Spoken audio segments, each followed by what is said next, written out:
What's going on, Moneymakers? Welcome back to another episode of the Travis Makes Money podcast. Today, we are talking all things real estate, development, entrepreneurship, business with my new friend, Nathan Shew. Nathan has been pretty new to the real estate development world, but now all of a sudden has gotten over $300 million in real estate development value in the last couple of years alone.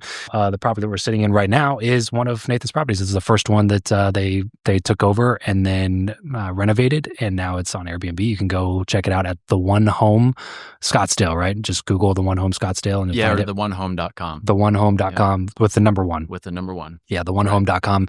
Go check out some of the amazing pictures of the property, but you can actually book this spot whenever you want to come out to Scottsdale on a vacation. So, Nathan, what's up, dude? Welcome to the show. Thank you. Appreciate you guys having me. Yeah, of course, man. Listen, man, there's real estate's always kind of held a special place for me just because that was how I grew up. My dad's a real estate agent. We grew up walking properties from the time I could walk, So I know that this is kind of your next phase, but you have not always been in real estate. In fact, you're relatively new to the real estate space. So let's kind of go back in time here. And first off, tell me how you made your first dollar ever. Yeah, first dollar. Well, there's the first dollar, the most important dollar, and then obviously the most recent dollar, right? So the first dollar, it was working at the lumber mill in Kalama, Washington. My dad, ever since I was a child, was in the lumber industry. And if I wanted something, I had to work for it. And so as a child, I think age 10 roughly is probably when I started working my summers at the lumber mill and started basically picking weeds around the office was my first job. And then when I would pick all the weeds for the summer, they'd have me do random jobs. They'd have me do inventory. So essentially I would climb these lumber stacks and write down the numbers. And then I would bring that piece of paper back.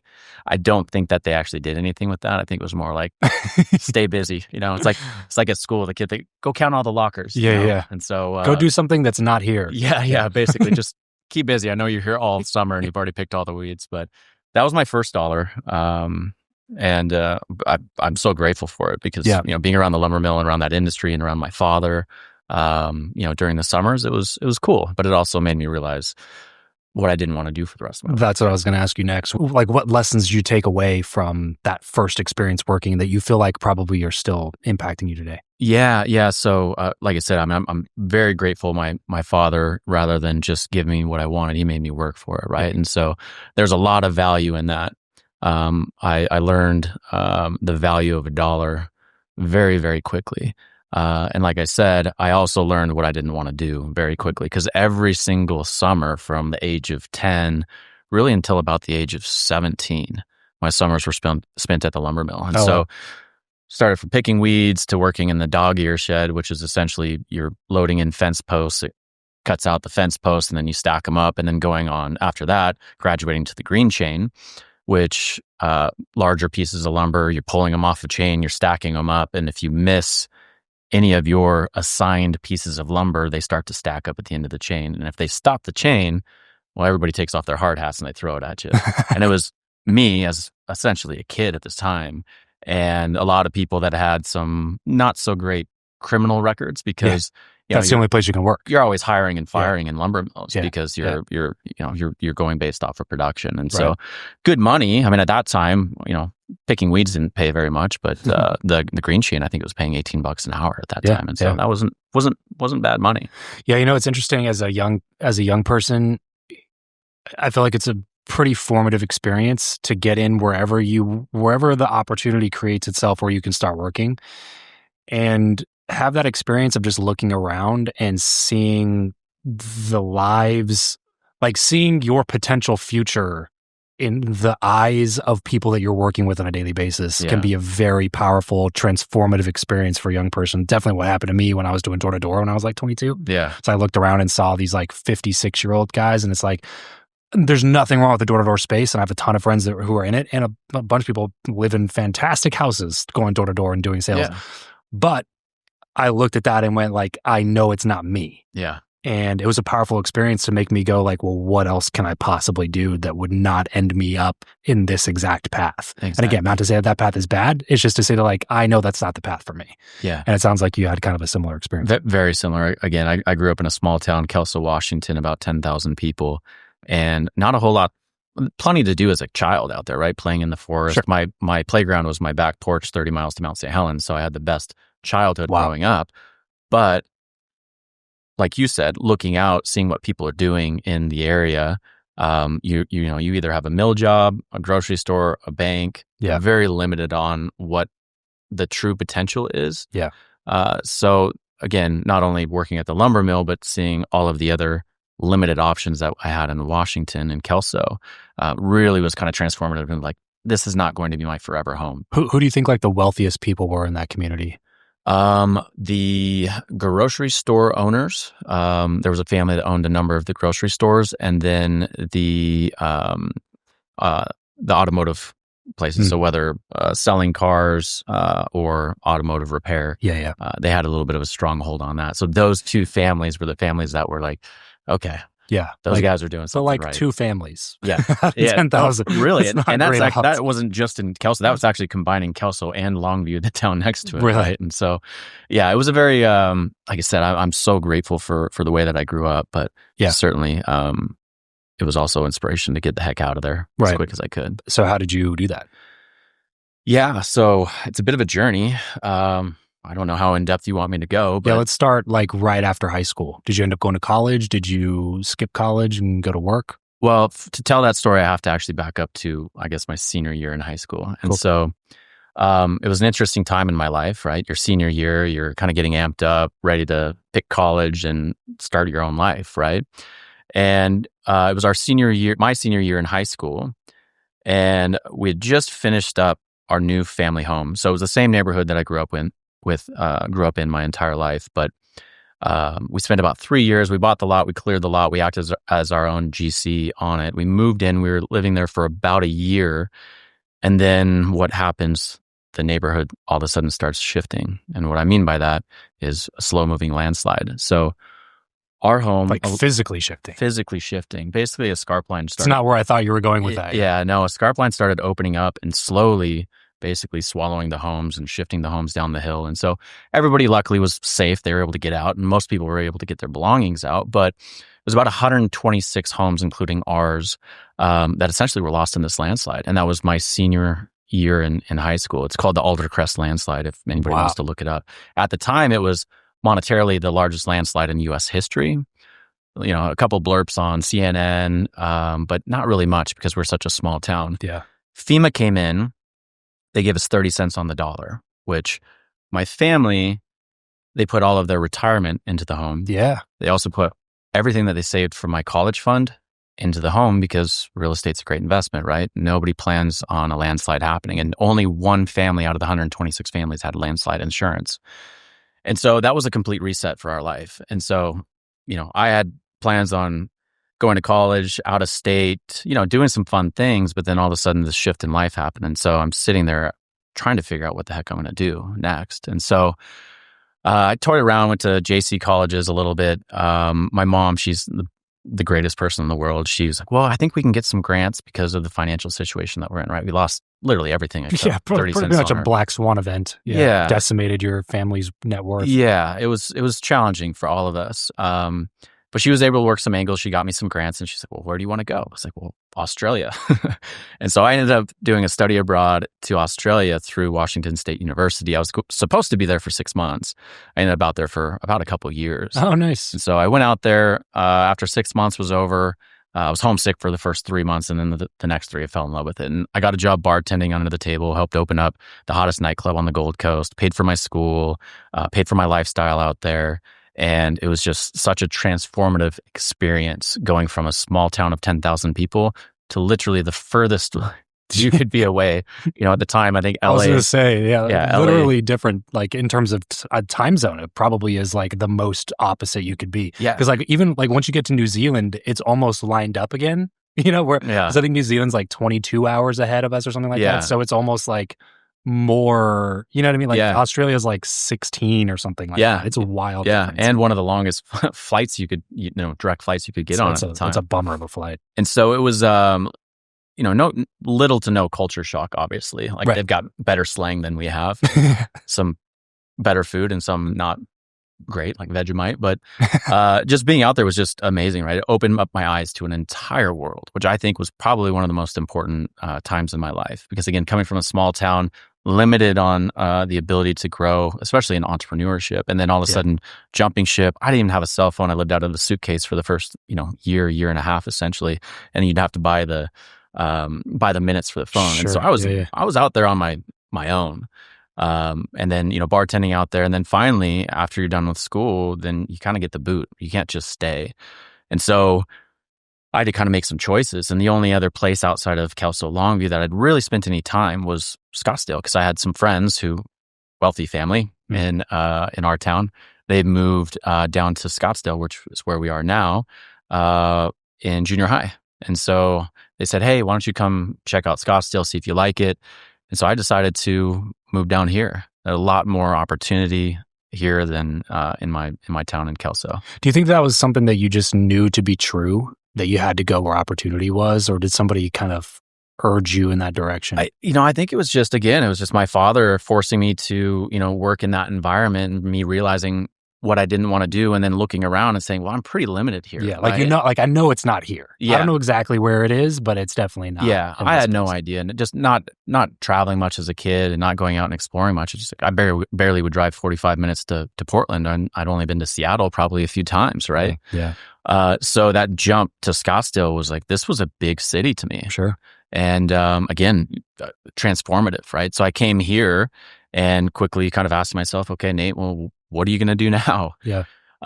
Immediately fell in love with just the real estate side of things, right? Like I would go around, I would actually walk this very neighborhood that we're sitting in. And this was, almost 20 years ago. And I had a friend who was renting a house around the corner. And I was just like, oh man, this property is so cool. I would love to buy here someday. Yeah. Obviously didn't have any money at the time. But at that moment, he mentioned, I heard there's a guy that owns a whole cul-de-sac just one street over. And I mentioned that because that part of the story is actually going to loop back around to what I'm doing now. Yeah. And so you and I were talking earlier, and I mentioned like in life, there's those moments where you set the stage, but you don't realize it until a year, 5 years, 10 years, 20 years down the road. And that was one moment, that conversation that I had with him. And then I went into the cul-de-sac and I started chatting with those folks. And I just said, hey, one day I hope to buy all these properties from you. Yeah. And they just kind of laughed. They're like, well, one day we hope to sell them to you, but it's not going to be today because we don't want to sell them today, but we eventually want to retire in Belize. I was like, okay.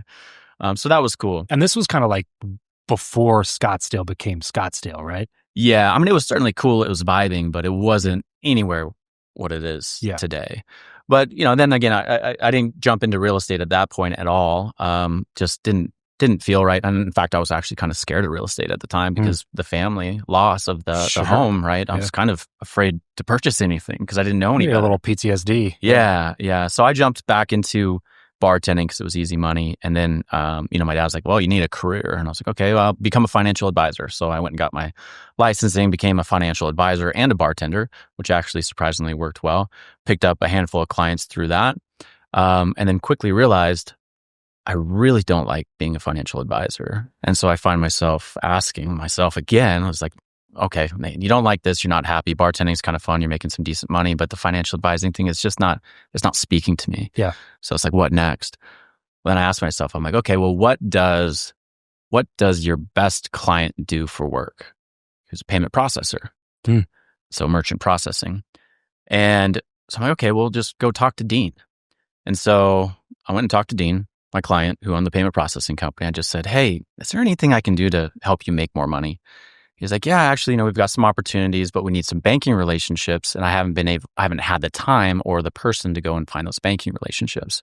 So, okay, well, tell me a little bit about what you need, and I'll go see what I can do. And so I did, and I went out and I found him 3 new banking relationships in probably about 4 to 6 weeks. Wow. And then he's like, quit financial advising, come work for me. And so I did. And because of those banking relationships, they were actually able to make quite a bit of money in a fairly short period of time. He decided to sell the company about 6 months later. Oh, wow. And I'm the new guy on board, right? And so, new one in, first one out kind of thing. Yeah. And I didn't transfer with that sale. And so find myself again, Nate, what next?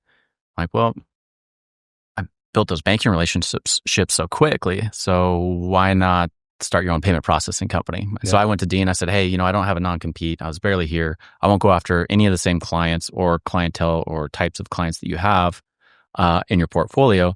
Are you okay if I start my own payment processing company? And he said, absolutely. Start it. I'll pay you for the next 3 months. Here's a couple computers.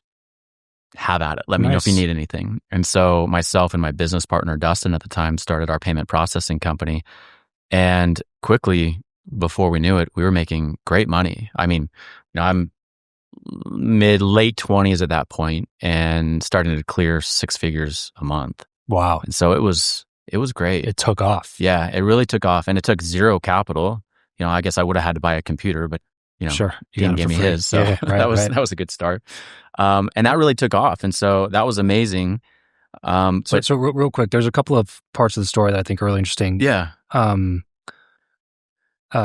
First off, with your parents, the whole reason for the show is to highlight the fact that you will probably need more money in your life than you think you do. Mm-hmm. So, everybody's kind of got a number, if you haven't done the work to get a number, you need to do the work to get a number first. I think some people are just arbitrarily working toward goals that they have never even set. Yeah. So they don't even know if they're making progress toward their goal, or they think, they get into entrepreneurship or whatever, and they think they have to build this $500 million business or the next $5 billion unicorn because that's what's popularizing the entrepreneurship community. Yeah. But in reality, like maybe you would actually be 100% completely, totally happy making $25,000 a month net profit take home or something like that. Mm-hmm. And it's like, but you never did the work to figure that out. Well, building these two businesses, like building a business that makes you 25, 30 grand a month in net profit is wildly different than trying to build a $500 million company, but you never did the work to figure out if you're even climbing the right mountain. So probably do that first. But once you have the number, you should probably add like 50% to your number, because there was always stuff that life is going to throw at you that you have no idea it's going to throw at you, whether it's your house disappearing in a landslide, which is insane to think about, something you could never plan for, which obviously your parents didn't. Like your parents were doing the American dream thing. Yeah. Like you go, you work, you do your thing, you show up every day, you're consistent, you put your money away, you buy the house, we're done, we made it, we're good. Did everything right. Everything right. And then all gone. 30 cents in the dollar is insane. Yeah. But there's also regular things that happen all the time. Your car breaks down, you need a new one. An unexpected medical expense, whether it's yours or your grandma's or your cousin's or your sister's or something like that. Yeah. Something will come up is the whole point. So this idea that you can just like, okay, well, if I just focus on putting away my $200 a month into my 401k, in 35 years from now, it'll be 1.8 million. I'll be able to retire or whatever. It's like, theoretically and ideally, yes, but that is not how life works. No. So if you're not planning a certain thing that will allow you to create that, to take that delta of $300 a month and turn it to $3,000 a month or something like that, then there's always going to be things that are going to subtract from your goals rather than help you add to your goals. So that was the first thing that I wanted to bring out from the earlier point of the conversation. Absolutely. Is to say, like, you probably need more money than you think that you need. Yeah.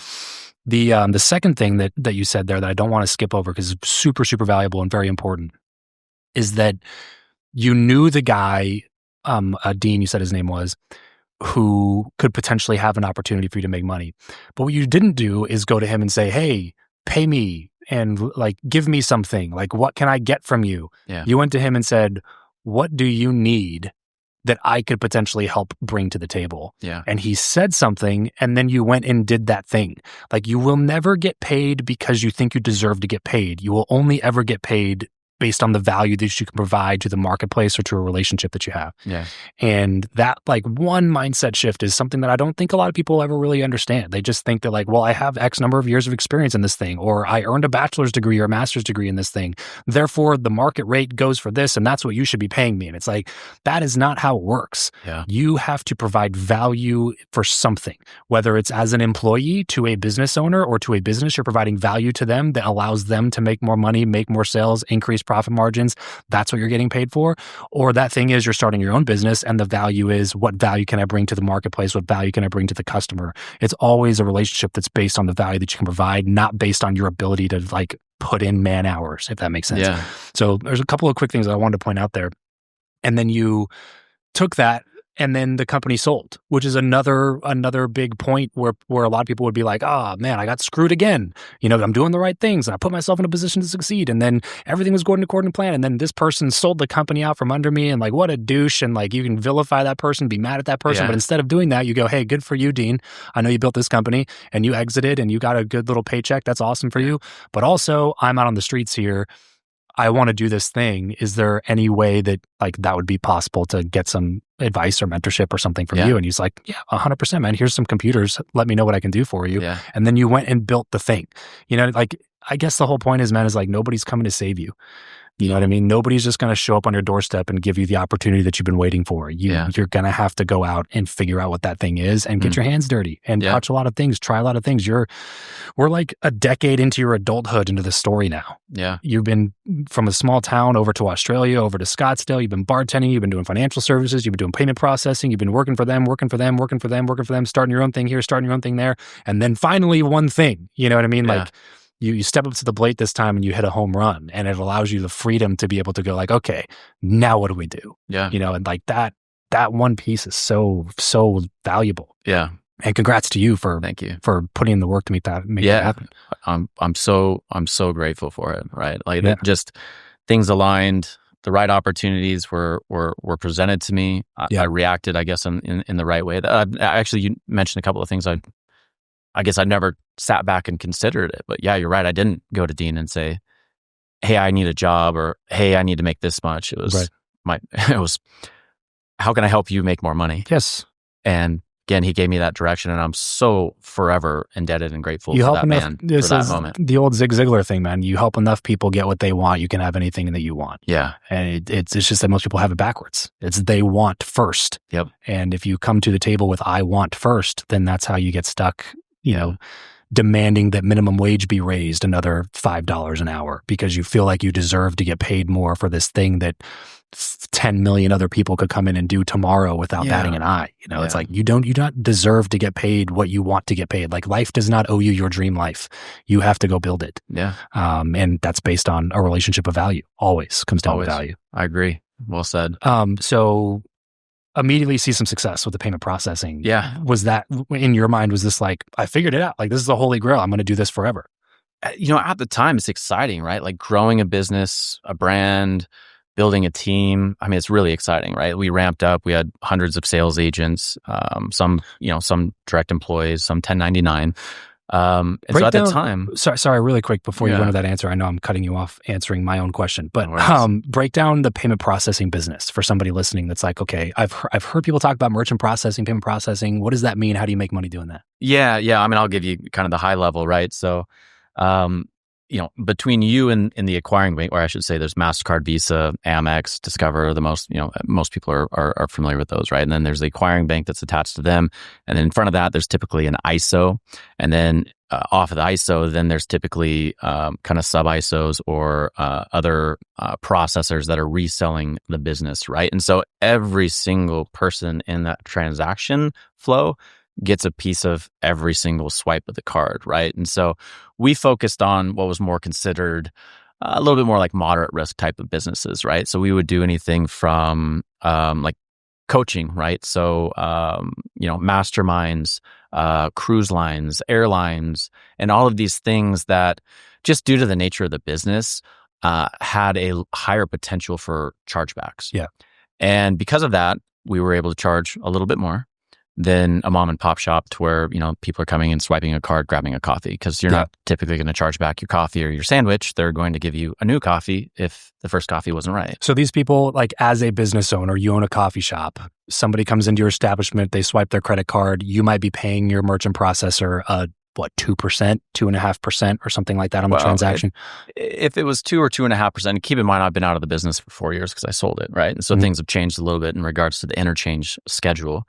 But typically, again, everybody makes a little bit, right? So I would say a merchant processor reselling the services of an ISO, they might make 20 basis points. So there's interchange, which is basically what the card schedule says. So Visa, MasterCard, Discover, Amex, they charge their fees, which are interchange, and those fees fluctuate based off of card type, right? If it's a card with more points, then typically the interchange goes higher. If it's a card present transaction, meaning now they have the chip. 4 years ago, not many had the chip; it was still swiping. But if it's a card present transaction, then it qualifies as a better transaction, so you pay less interchange.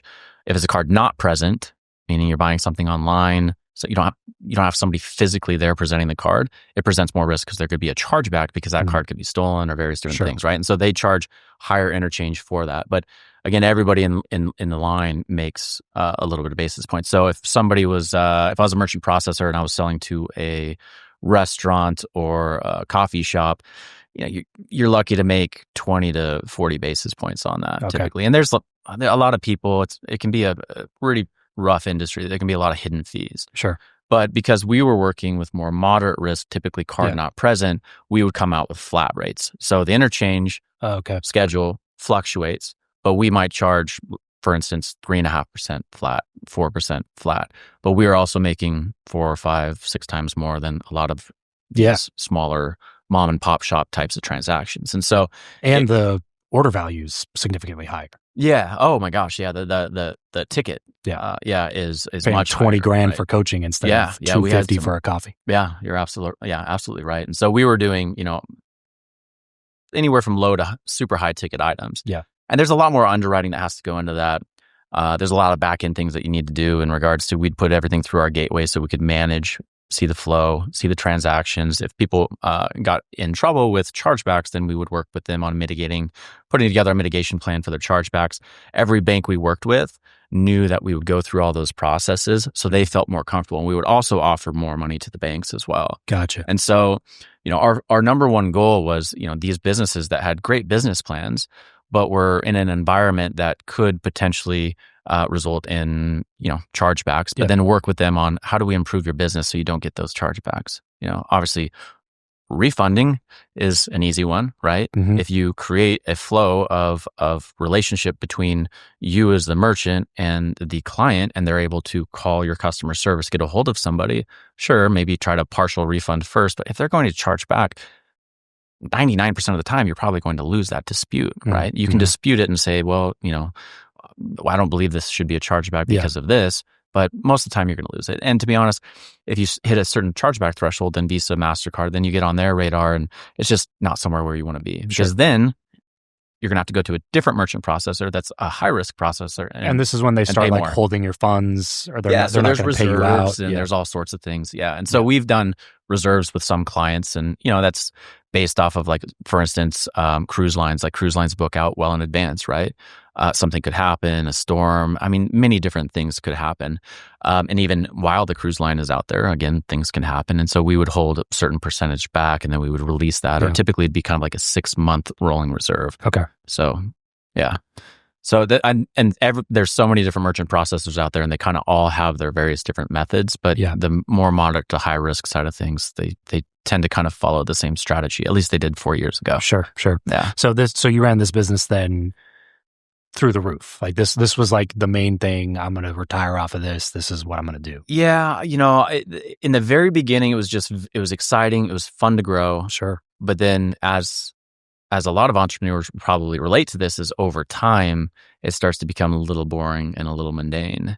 And so I always kind of had I always felt like I had a couple of different poles. One was just after a few years of running the payment processing company, I still found myself in a little bit of a lull, missing something, had a little bit of anxiety. And then I kind of thought to myself, it's like, okay, well, what's going on? Like, what is it? And it was the fact that my parents were still struggling financially, right? Like, I'm doing fine, I'm doing great, but my parents still have not recovered from the landslide, right? I'm thinking, okay, I'm doing well, so I can certainly take care of them. But I'm like, that's not what they took care of me as a child, but when I was an adult, they were like, okay, you got to work for yourself, right? Yeah, so I'm trying to figure out, it's like, well, how do I create something that can create a cash flow for my family? Yeah, kind of the whole, like, teach the man to fish instead of the fish type thing. And it wasn't to teach any sort of lesson. It was the fact that I was in a position to be able to give back. And my parents are so humble. If I was just giving them money every month, they wouldn't accept it. Yeah, right.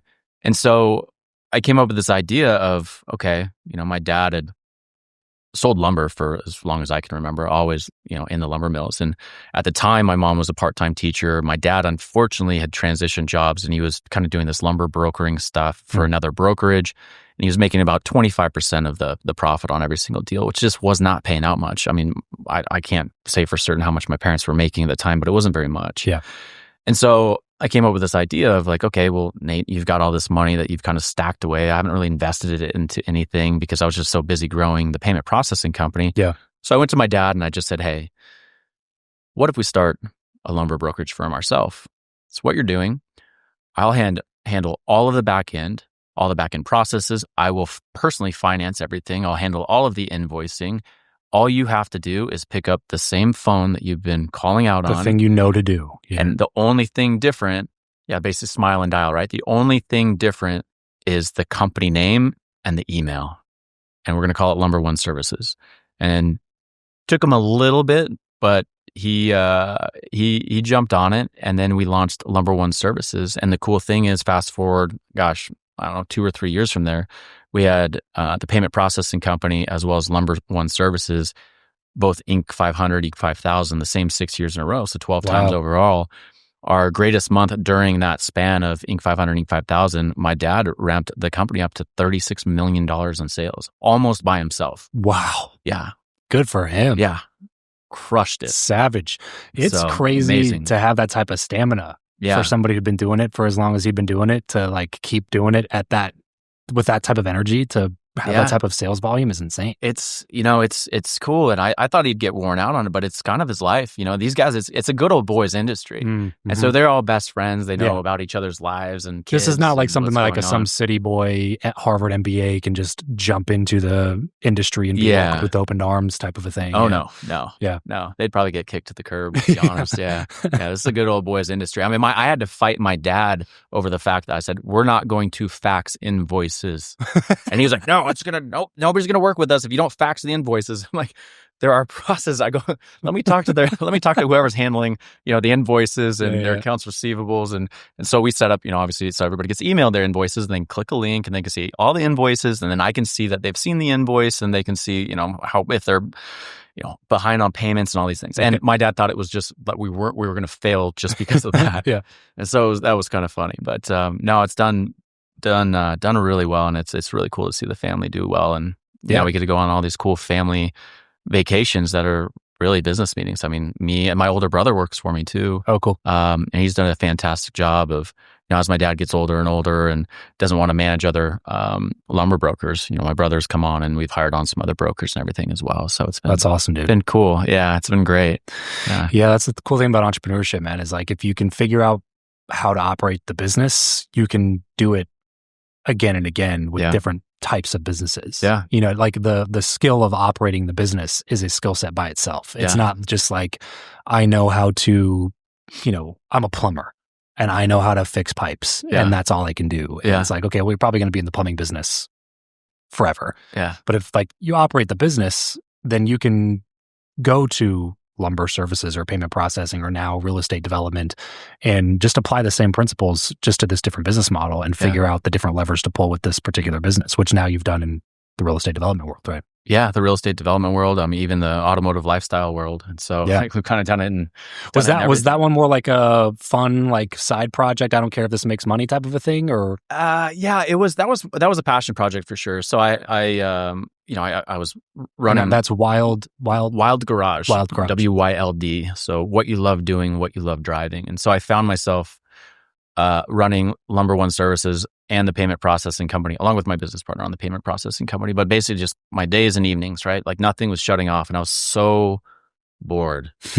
No creativity in any of it at that point, right? Creating the brands of the company, that was really fun for me. But when you're kind of in it every single day and you've got 3 computer screens and you're on your phone and you're on your emails, and it got old quick. And so I had no creativity, and I'm a visionary and I'm a creative. And so, I asked myself, I'm like, okay, we've got to do something. We've got to do something creative.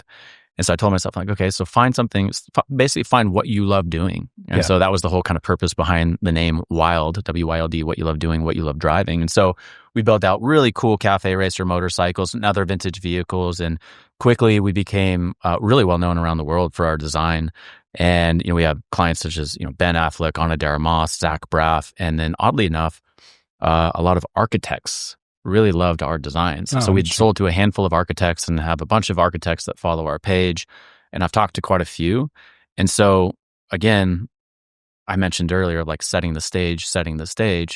So this was yet another moment. So starting where I set the stage, unbeknownst to me, but starting Wild, it was much more fun to talk about cool motorcycles and show people of, these badass pictures of the things that we're building than it was to talk about payments and lumber. Payments and lumber is a bit boring, but cool motorcycles that we build, and we redo and we redesign, people just fell in love with it. Yeah. And, we were featured on People Magazine, Vanity Fair, TMZ, and, with Ben Affleck, it was a gift that somebody had bought for him. Oh, nice. And I found myself at his house. This was during COVID. Me, my team, him, Ana de Armas, and our motorcycle. So we hung out at his house almost all day on his birthday. That's awesome. And gifted him this bike, and it was the coolest experience. So that was cool. But yeah, that was more of a passion project, but it opened up so many doors, so many friendships that I really value and that have just turned into really big things. Again, set the stage for a number of things. And then, shortly after that, I guess kind of rewind, it was about 4 years ago, we sold the payment processing company. Okay. And, that was the first acquisition. There was a lot of back and forth, a number of different offers from this one particular company. And I think it took 2 or 3 years, right? The first offer wasn't good enough. Second offer wasn't good enough, but we just saw it going up incrementally. Yeah. And then as we knew this company was going to IPO on the Canadian Stock Exchange, we knew we had a little bit more value. Mm-hmm. And so they ended up scooping us up, and they were actually at the time, and this might have changed since, but they were the largest number one tech company to ever IPO on the Canadian Stock Exchange. Oh, so wow. that was cool. So did you get to keep a little bit of stock in the company? I didn't take stock, and that was we had later down the road been given the option, and that stock has fluctuated. If I would have taken it, and I forget what the tag along was and how long I had to hold on to it. Yeah. So I could have either won big or hurt myself. I'd have to look back at it. But sometimes I don't like to look back of like I woulda, coulda, shoulda. Yeah, right. So, but no, that was great. But I mean, I don't know if I'm sure plenty of people probably listening in or watching this episode have probably gone through some acquisitions, right, on various different levels. But that was as exciting of an experience as it was. It was really tough. Really tough. Now I found myself kind of trying to figure out, well, what's my identity? Because the payment processing company was like, that was my everyday, all day, right? Yeah. I got the lumber company that basically runs itself now. And, Wild Garage was a passion project. And then I had my team that, we created and they're building out everything. And I'm just more of the visionary behind that. But like, gosh, man, what the heck am I going to do now? And then also it's like you realize that life's a little more expensive than you think because, when you have a company like that, the cash cow, right? A lot of your lifestyle can be built into those expenses. And then so all of a sudden you go through this acquisition, sure, you get a big chunk of change, but, here I am sitting there lost, not knowing what I'm going to do next. And then also like, okay, man, I'm still maintaining this lifestyle that I had and it's actually quite expensive. So I need to figure out something soon. Yeah. And then that's kind of where it loops back around to what I'm doing now. And so, I mentioned earlier setting the stage when I had that conversation almost 18 years ago with the gentleman that owned the entire cul-de-sac. And then I mentioned setting the stage with Wild Garage. So one of my now business partners with our development company, it's called Pario Development, CP Druitt. He's an architect. And, he fell in love with our bike design. And so him and I became good friends. We started chatting back and forth and just said, hey, well, why don't we do a bit of a trade? I'll build you out a cool bike. You do me you create a really cool architect design for one of the houses I want to build. And so we just became really good friends in that process. And I had held off actually on building that house because I bought this house that we're sitting in now and I finished it up. I bought the one home. And so I kind of held off on that process. So we didn't go through that full transaction, but he did do some really cool renderings of my future house that I'm going to build across the street from here. Okay. But he gave me a call one day and he was like, hey, what are you going to do with your house? Are you going to build it out? If not, can I buy it? Because I'm looking for a project.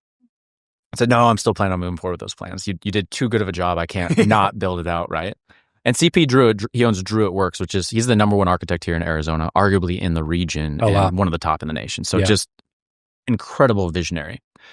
But I said, hey, there was this opportunity a long time ago, which is just a 2-minute walk from here, by the way. I said, let me grab my dog and let me go for a walk and let me see. I just had a feeling, right? And so I grabbed my dog, Bodie. He's a 140-pound Mastiff. I walked 2 minutes down the street from where we're sitting right now. And I walked into the cul-de-sac. I didn't see Richard, who was the one who I talked to in the past a handful of times. But there was this other gentleman, Andrew, who was out.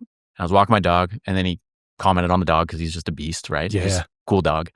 And so we start chatting, and I just, I go to him. I'm like, oh, hey, I've talked to Richard a handful of times. I always had this big dream of buying the cul-de-sac and doing something cool with it. He's like, oh, well, you're in luck. We're going to put up a for sale sign. I'm like, okay. Thinking, well, maybe one's going to come up and maybe we can do something there. But the other house is like, you need to transform the whole cul-de-sac really to make it worthwhile. And he goes, oh, no, actually, every house.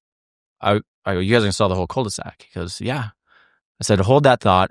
Please do not put out any signs. Yeah. Give me a few days. I'm going to get back to you. And so my next call was to CP, and I just said, hey, I think we have something here. And he'd heard me talk about this prior to, like how this was a big goal of mine. And so we moved on it. We bought all 5 homes. Wow. So we're in the architecture phase now. We have that basically done. And now we're meeting with the city. And so that kind of sparked this next phase of they wanted to add a third to the development company. And so CP and my other business partner, Gordon, who is amazing. So Gordon is great at getting everything through with the city, okay, making sure that, these planned communities that we do. So we'll do one-offs. A lot of times we like to focus on, we'll buy multiple lots, we'll do planned communities. And he's really good at working with all of the neighbors, making sure they buy into the vision. Sure. And then he's great at building the capital stack too. So equity raises, he's done a great job at. And so I'm so fortunate. One, I've got the number one architect in Arizona as my business partner. And then I've got Gordon, who has been in the construction and development space for quite some time, and just knows his way on that side. And then, here I am fairly new to the industry, but I've jumped in and it's done amazing. I mean, we're 14 months into it. We're over 300 million in what will equate to finished product. We have over 600 million under contract and over $1.25 billion in our pipeline. And so this is happening quickly. Wow. And we're looking to recreate this entire area again where we're sitting here in Scottsdale as basically the future Beverly Hills of Scottsdale. So everything walkable, cartable to Fashion Square Mall right here. So you've got Mastro's Steakhouse, right? You've got Ocean 44, like steakhouse and seafood. You've got Nobu. You've got Tokuma Dairy. You've got Neiman Marcus. You've got Louis Vuitton, Prada, Gucci, all the things, right? And so I can walk to the mall in less than 5 minutes from this location. And so it's everything walkable, cartable. We're going to kind of carve off a corridor and really focus heavily on this area. And we have a lot of other projects, both here in North Scottsdale, in the Arts District here in Old Town Scottsdale.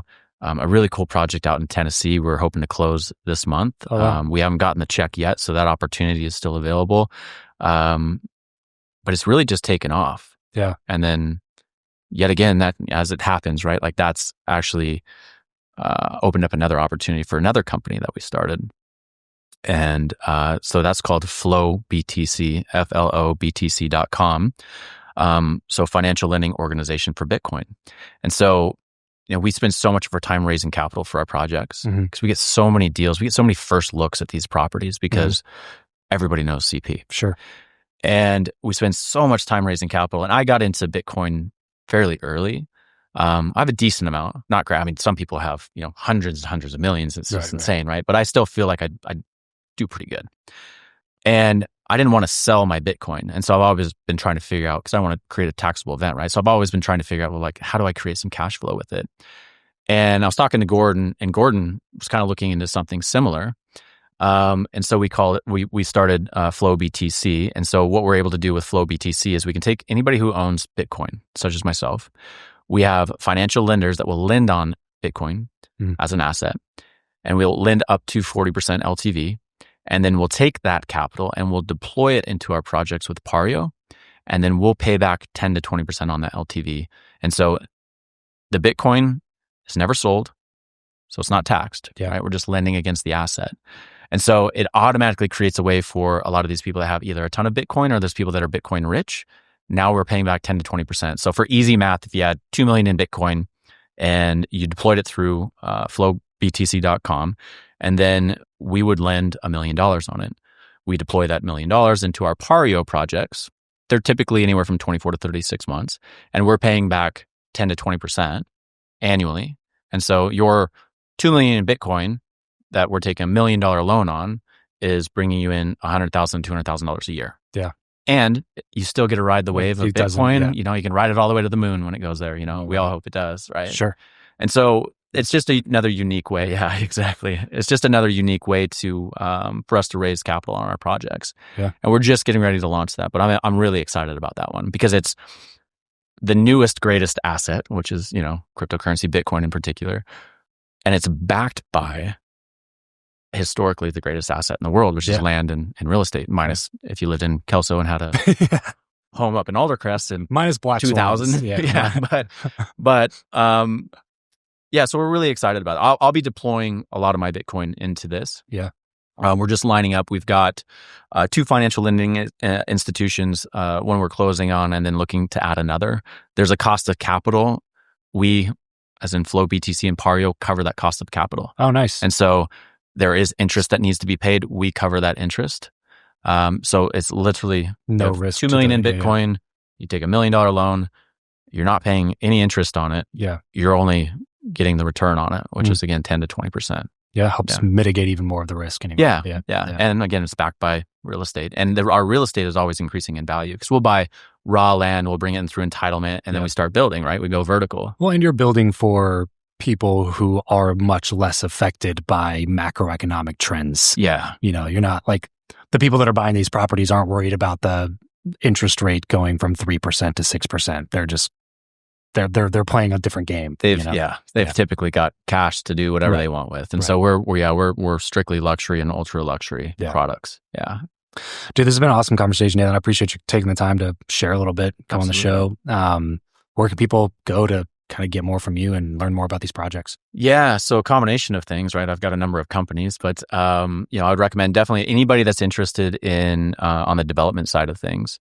If anybody wants to see any of our investment decks, I'm fine to actually give out my email. They can email me, Nathan, Nathan, at Pario, Pario, land.com. For anything on Flow BTC, if there's any Bitcoin holders out there that are looking to deploy some of their Bitcoin and get good cash flow on that, you can go to flowbtc.com. That's flobtc.com, and you can fill out the form there. Reach out and we'll give you a call and we can discuss the opportunities on that side. And then for the one home, if anybody's interested in renting the one home, then you can go to the number one home.com. So theonehome.com. Perfect. Theonehome.com. Or if you've got any particular questions or anything for Nathan, Nathan at parioland.com.